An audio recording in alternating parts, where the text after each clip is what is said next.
Écran de nuit, le 35, dans la résidence secondaire du Mardi, l'hôtel à Cergy, mais c'est la nuit quand même, il y a la nuit partout, il est juste minuit.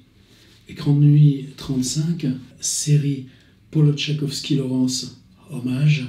On ne décide pas vraiment de ce programme, ça s'impose à vous, puisque ça se renouvelle tous les jours. C'est pour ça que j'ai bien envie de le faire le plus longtemps possible, jusqu'à 100 par exemple, ou sur toute l'année 2018.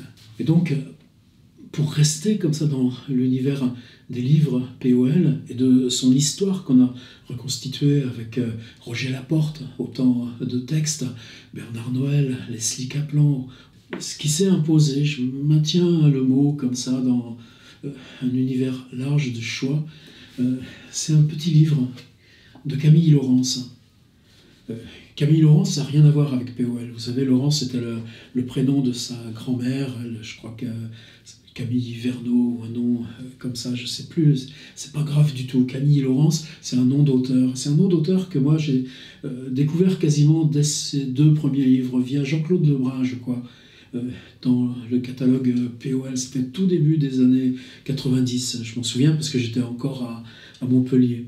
Et il y avait cette voix, il y avait cet univers, il y avait cette solidité. Je crois qu'à l'époque, elle était prof de prépa au Maroc, à Rabat peut-être. Là encore, ça n'a pas d'importance. Le choc, ça a été, donc évidemment, moi j'en étais à 3 livres de Camille Laurence, moi je les attendais, et est venu un livre encore plus mince que celui-ci, qui s'appelait Philippe, et je risque pas de l'oublier, d'autant que je suis père de famille. Une jeune mère criait le décès accidentel, par erreur médicale, une gabegie monstre, oui vraiment monstre, de son petit bébé. Et c'était un récit évidemment ultra tendu, mais qui ne tenait que du cri. Et le réflexe quand on avait comme ça, quand on prenait cette violence, oui, la violence est légitime en écriture. Oui, quand il vous arrive comme ça quelque chose qui vous arrache de vous-même en vous prenant la vie de vous-même, alors bon, l'écriture ne serait pas capable d'aller là et de tenir à cet endroit-là. En même temps, ce qui me venait moi dans la tête, c'était ça. Comment elle pourra écrire après ? Et par rapport à POL, Paul Tchaikovsky-Laurence, l'éditeur, dire « Mais pourquoi il a publié ça ? Quel rapport, quel trou, quel mur par rapport à ces 3 premiers livres ?» Et ensuite, silence. Il n'y avait plus Camille Laurence. On a attendu 2 ans. Puis est arrivé ce livre. Quelques-uns. C'est dédié à Yves, à Aube. Aube, c'est une petite fille qui était née après le Philippe disparu. Et quelques-uns, c'est le texte qui ouvre le livre, et tout de suite on explique. Le titre de ce recueil, c'est pas un recueil, vient d'une phrase de Samuel Beckett, une phrase de la fin. Les mots ont été mes seuls amours, quelques-uns. Les mots ont été mes seuls amours, virgule, quelques-uns, mais dire que Samuel Beckett a écrit ça, une phrase de la fin. Ensuite, quand je dis que ce n'est pas un recueil, c'est que chacun des chapitres a pour titre un seul mot, mais pour contenu un seul mot. Quelques-uns. Oui. Jamais. On est orphelin ou pire, sans lignée, sans famille. Il tombe du ciel, on vient, on sonne, on garde longtemps son premier amant quand on n'en prend point de second. On n'en sait pas davantage, on cache ses origines, sorte de nom indéfini qui ne rappelle aucun nom antérieurement énoncé. Et aussi ça, et aussi peut-être, je ne vais pas réviser, je ne sais quoi. Tiens, c'est marrant, une intersection avec Nathalie Sarraute, c'est pas un hasard non plus.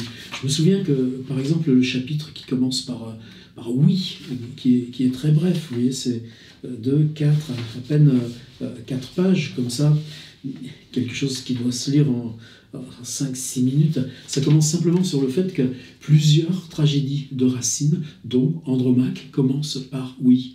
Oui est un mot cosmique, il prolonge une conversation commencée de toute éternité avec l'univers. Racine ne s'y est pas trompé, qui en fait un mot de roi, un mot aussi par quoi la parole silencieuse éclate enfin sur le théâtre. Oui, c'est Agamemnon, c'est ton roi qui t'éveille. Oui n'est pas une réponse, C'est l'incipit de tout langage humain dès lors qu'il se risque où les dieux se taisent. Vous voyez le niveau? Et en même temps, pour chaque expression, on se promène dans la littérature. Peut-être commence avec Balzac, finit avec Rabelais. Et tout à la fin, par exemple, il y a un chapitre qui s'appelle « Chagrin ». Alors évidemment, dans cette espèce de trait d'union de Philippe à celui-ci, et le dernier chapitre s'appelle « Monde ». Non, monde, chagrin, monde, rien. Et de la teneur du texte, jamais.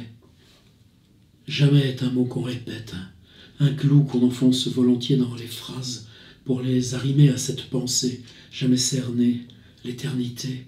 Il nous fait tâter la chair du temps, son corps en fuite, et nous sommes devant ces syllabes sonores comme devant l'absence ou la mort, hébétés, incrédules, à les tourner sans fin dans tous les sens, à rêver en vain de les dompter, de les changer. Chaque fois qu'on dit « jamais », on tente d'aller au bout du temps, on n'en revient pas. Je ne dispute plus, j'attendais pour vous croire que cette même bouche, etc. Ça, c'est quoi? Ça, c'est encore du Racine. La cruauté de jamais, cette dureté minérale chez Racine, c'est qu'il met tout à l'imparfait. L'auteur de Bérénice fait mentir les chansons, etc., etc.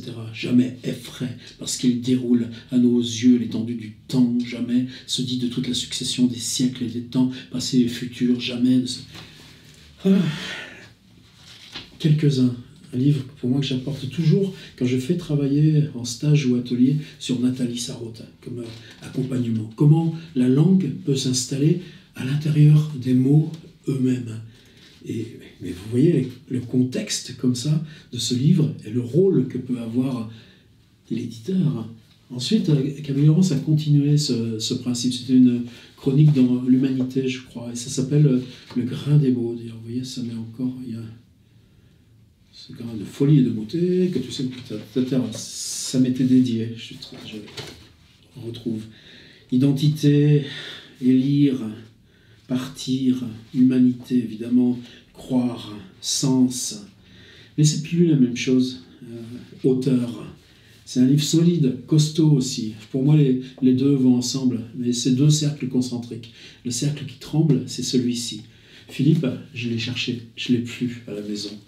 Je l'ai éliminé. Ça ne pouvait pas coller avec... c'est un trou qu'on porte à l'intérieur de soi-même, qu'on a reçu, qu'on partage, mais ensuite, je ne voulais plus ce texte. Par contre, quelques-uns, ouais, je le garde. Bon, c'est vrai qu'ensuite, Camille Laurence s'est éloignée de POL, c'est l'autofiction et toutes ces choses-là. C'est pas mon truc, donc on s'est un peu éloigné. Je crois que j'ai jamais perdu ni le respect, ni l'estime, vous non plus probablement, puisque c'est une auteure maintenant sacrément installée, et c'est légitime. Je voulais juste parler de quelques-uns. On retrouvera des POL sur notre route.